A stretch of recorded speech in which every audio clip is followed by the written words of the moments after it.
जब अंधेरा अपने चरम पर होता है तब कुछ चेहरे सामने आते हैं, कुछ अपने डर को हराकर और कुछ उसे हथियार बनाकर। वेलकम टू हेल्स किचन, जहाँ हर कोने में एक नई कहानी छुपी है। ये कहानी है खून से रंगी हुई और इंसाफ के नाम पर लिखी हुई। Hey super friends, welcome to our channel the super hero universe where legends rise. हम बात करेंगे इस एपिसोड में डेयरडेविल बोर्न अगेन के एपिसोड 6 के ब्रेकडाउन की। So tight your cape and let's send. जैसा कि हमने पिछले एपिसोड में देखा, यूस अपनी क्रूर कला से शहर को दहला रहा है। अपने विक्टिम से खून को इस्तेमाल करके वो जो आर्ट बनाता है वो सिर्फ आर्ट नहीं, एक भयानक मैसेज है। यूस का नया म्यूरल जिसमें वो लॉ इन्फोर्समेंट पर सवाल उठा रहा है, विल्सन फिस्क को पूरी तरह झकझोर देता है। फिस्क तुरंत एक नया प्लान बनाता है। वो एंटी विजिलेंटे टास्क फोर्स यानी AFTF को खड़ा करता है।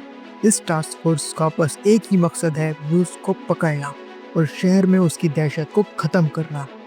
इसमें फिस्क उन्हीं ऑफिसर्स को शामिल करता है जिनका रिकॉर्ड क्वेश्चनेबल है, जैसे कि पवेल और पूर्व डिटेक्टिव कॉलिन नॉर्थ। दूसरी तरफ एंजेला अब भी बैट मुडॉक को मनाने की कोशिश कर रही है। उसे पूरा विश्वास है कि अयाला यूस की क्रूर हरकतों की जड़ तक पहुंचने वाला था, इसी कारण उसकी हत्या हुई।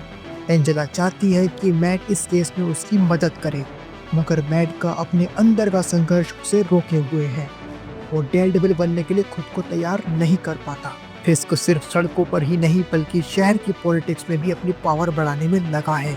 एक ग्रैंड पार्टी में फिस्क रेड हुक अर्बनाइजेशन प्रोजेक्ट को प्रमोट कर रहा है। यहाँ फिस्क की मुलाकात होती है जैक डुकेन से, जो उसे साफ चेतावनी देता है, शहर की जनता से दूर मत हो जाओ वरना तुम्हारी सत्ता खतरे में पड़ सकती है। इसकी एम्बिशन और उसका रूथलेसनेस साफ झलकता है। एंजेला मैट की बेरुखी से निराश होकर खुद न्यूज़ की तलाश में निकल पड़ती है, मगर ये फैसला उसे बहुत ही महंगा पड़ता है। न्यूज़ उसे ट्रैक करता है और उसे किडनैप कर लेता है, और यहीं से मैट की असली जंग शुरू होती है। अपने डर को पीछे छोड़कर वो आखिरकार डेयरडेविल का सूट पहनता है। इंटेंस सीन्स के साथ हम देखते हैं कैसे डेयरडेविल यूस के छुपने की जगह तक पहुंचता है, अपने एक एक मूव से उसे चकमा देता है और फिर एक क्लासिक फाइट सीन के जरिए उसे हराकर एंजेला को बचा लेता है। एपिसोड का सबसे चौंकाने वाला मोमेंट आता है फिस्क और एडम के बीच के कन्फ्रंटेशन में। फिस्क एडम को एक एक्स थमा देता है और उसे चैलेंज करता है। ये कोई आम फाइट नहीं है, ये एक पावर शो है। फिस्क अपनी डोमिनेंस साबित करना चाहता है और एडम को बुरी तरह वो हरा देता है। जैसे ही फिस्क उसे घसीट कर वापस सेल में डालता है, उसकी क्रूरता की हदें हमें साफ नजर आती हैं। डेयरडेविल बोर्न अगेन का एपिसोड 6 हमें याद दिलाता है कि इस शहर में नायक और खलनायक के बीच की रेखा कितनी पतली हो सकती है। फिस्क का राइज और मैट की इनर बैटल इस सीरीज को और भी इंटेंस बनाती है।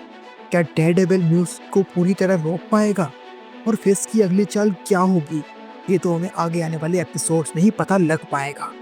मार्वल की दुनिया में डेयरडेविल की कहानी हमेशा से एक ग्रिटी और इमोशनल रोलर कोस्टर रही है, और बोर्न अगेन के एपिसोड 6 में हमें कई सारे कॉमिक बुक रेफरेंसेस देखने को मिलते हैं, तो फैंस के लिए एक विजुअल ट्रीट है। चलिए इन हिडन जेम्स को हम अनकवर करते हैं और बात करते हैं सारे कॉमिक बुक रेफरेंसेस की जो हमने देखे बोर्न अगेन के इस एपिसोड 6 में। तो उसमें पहला है मूस और उसकी आर्ट, जो कि दर्शाती है इकोस ऑफ द कॉमिक्स को। जी हाँ, न्यूज़ जो इस सीरीज का एक ट्विस्टेड विलन है, असल में कॉमिक्स में डेयरडेविल वॉल्यूम 5 इशू 17 में इंट्रोड्यूस हुआ था। वो एक साइकोपैथिक आर्टिस्ट है जो अपनी कला को खूनी अंदाज में शोकेस करता है। कॉमिक्स में भी न्यूज़ ने अपने विक्टिम के खून से म्यूरल्स बनाए थे और इसी कॉन्सेप्ट को बोर्न अगेन ने भी अडेप्ट किया है। इसके बाद हमको देखने को मिला फिस्क द्वारा बनाई गई एंटी विजिलेंटे टास्क फोर्स का कॉन्सेप्ट, जो कि कॉमिक से लिया गया है। कॉल नॉर्थ जो इस टास्क फोर्स का प्रोमिनेंट मेंबर है, पहली बार कॉमिक्स में डेयरडेविल वॉल्यूम 6 इशू 1 जो पब्लिश किया गया था 2019 में, उसमें नजर आया था। कॉमिक्स में भी वो विजिलेंटिस के खिलाफ एक एग्रेसिव स्टैंड रखता है। इसके बाद हमने देखा एंजेला का फिस्क और न्यूज़ के खिलाफ इन्वेस्टिगेटिव जर्नलिज्म करना हमें मार्वल के आइकॉनिक जर्नलिस्ट बेन यूरिक की याद दिलाता है। कॉमिक्स में बेन यूरिक ने फिस्क के क्राइम्स को उजागर करने में डेयरडेविल का साथ दिया था। एंजेला का कैरेक्टर उन हीरोइक जर्नलिस्ट को रिप्रेजेंट करता है। इसके बाद हमने देखा जैक डुकेन्स का रिटर्न। जैक डुकेन्स का फिस्क को वॉर्न करना एक सटल रेफरेंस है। जैक कॉमिक्स में स्वॉर्ड्समैन के नाम से जाना जाता है और होकाई सीरीज में उसकी बैक स्टोरी को एक्सप्लोर किया गया था। हालांकि इस सीरीज में उसका फिश के साथ सोशलाइट कनेक्शन दिखाया गया है।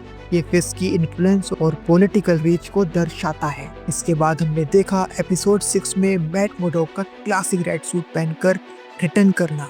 ये एक इमोशनल मोमेंट है। यह कॉमिक्स में बॉर्न अगेन आर्क का आइकॉनिक मोमेंट है जब मैट अपनी डेयरडेविल आइडेंटिटी को फिर से अपनाता है। शो क्रिएटर्स ने इस विजुअल को कॉमिक्स से almost frame by frame adapt किया है। इसको हमने देखा था डेयरडेविल बॉर्न अगेन इशू 7 में। इसके बाद हमने देखा रेड हुक प्रोजेक्ट, जो कि असल में फिस्क के ऑब्सेशन विद कंट्रोल को रिफ्लेक्ट करता है। कॉमिक्स में भी फिस्क ने कई बार सिटी रीडेवलपमेंट प्रोजेक्ट्स का यूज अपनी इलीगल एक्टिविटीज को कवर करने के लिए किया है।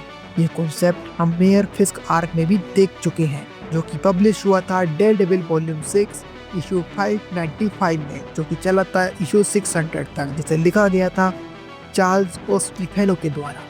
डेयरडेविल बॉर्न अगेन की दुनिया में हर डिटेल, हर मूवमेंट कॉमिक्स के पेजेस से इंस्पिरेशन लेकर बनाई गई है। इसकी पावर, डेयरडेविल की इनर कॉन्फ्लिक्ट और म्यूज की ट्विस्टेड आर्टिस्ट्री, ये सब हमें एक बार फिर मार्वल के क्लासिक स्टोरीज की याद दिलाता है। तो कॉमिक बुक रेफरेंसेस के बाद अब हम बात कर लेते हैं references regarding MCU movies and TV shows, जो कि हमने इस एपिसोड 6 में देखे। MCU में हर सीरीज और मूवी एक इंट्रिकेट वेब की तरह जुड़ी हुई होती है, और डेयरडेविल बॉर्न अगेन एपिसोड 6 में हमें कई ऐसे सटल एंड डायरेक्ट रेफरेंसेस देखने को मिलते हैं जो मार्वल के पिछले शोज और मूवीज से जुड़े हैं। तो चलिए एक एक करके इन हिडन जेम्स को एक्सप्लोर करते हैं। तो पहला है म्यूज का ट्विस्टेड आर्ट। म्यूज का कैरेक्टर और उसके ग्रूसम आर्ट पर नेटफ्लिक्स की डेयरडेविल सीरीज के कुछ डिस्टर्बिंग विलेंस की याद दिलाते हैं।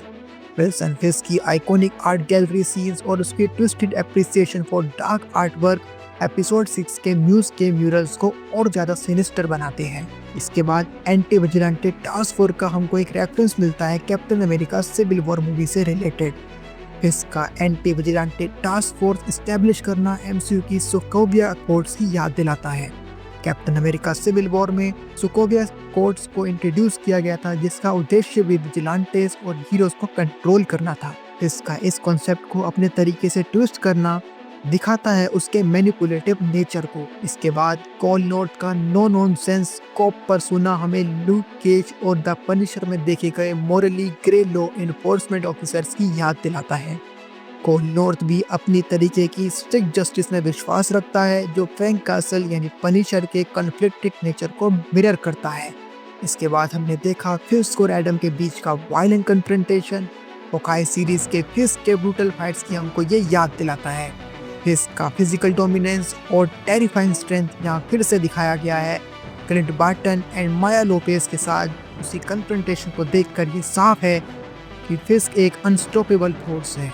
इसके बाद हमको रेफरेंस मिलता है होकाई, आयरन मैन 2 और ब्लैक पैंथर मूवी का। जी हाँ, जैक डुकेन्स जो पहले होकाई में स्पोर्ट्समैन के रूप में इंट्रोड्यूस हुए थे, जहाँ फिस्क के लेविश एलीट सर्कल का हिस्सा है। ये फिस्क की न्यूयॉर्क की हाई सोसाइटी में ग्रोइंग इन्फ्लुएंस को दर्शाता है। ये कॉन्सेप्ट हमें आयरन मैन 2 और ब्लैक पैंथर में भी देखने को मिला था। यहाँ पावरफुल फिगर्स ने अपने एजेंडास को आगे बढ़ाने के लिए सोशल गैदरिंग का इस्तेमाल किया है। इसके बाद जो हमको देखने को मिला वो था डेयरडेविल का उसके रेड सूट में रिटर्न। जी हाँ, मैट मोडॉक का अपना आइकॉनिक रेड सूट फिर से पहनना मार्वल फैंस के लिए एक नॉस्टैल्जिक मोमेंट था।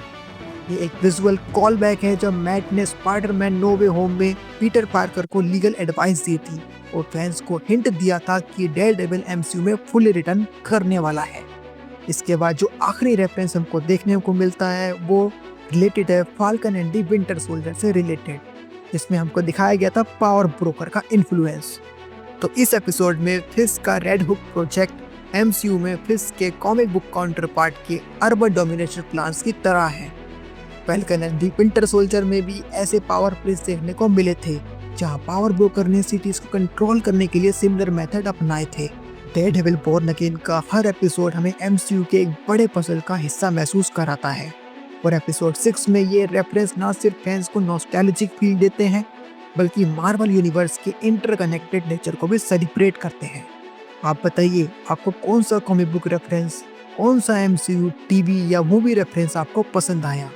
आप हमको कमेंट कीजिए और बताइए अगर आप रहना चाहते हो सुपर हीरो वर्ल्ड की दुनिया से पूरी तरह अपडेटेड, तो इस वाली प्लेलिस्ट पर आप विजिट करिए।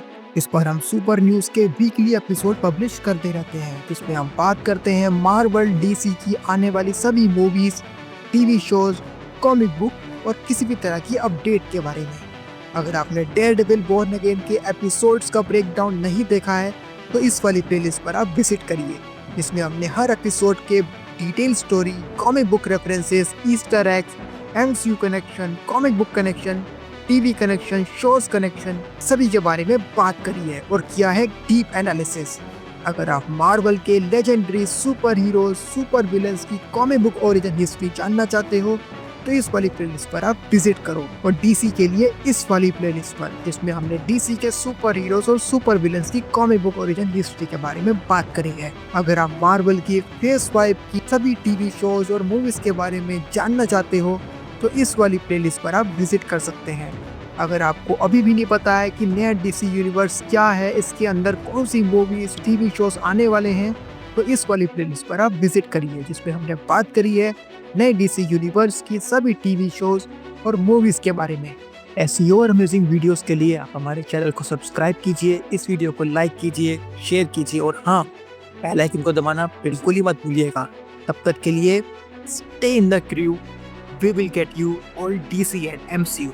Thank you very much. Take care of yourself.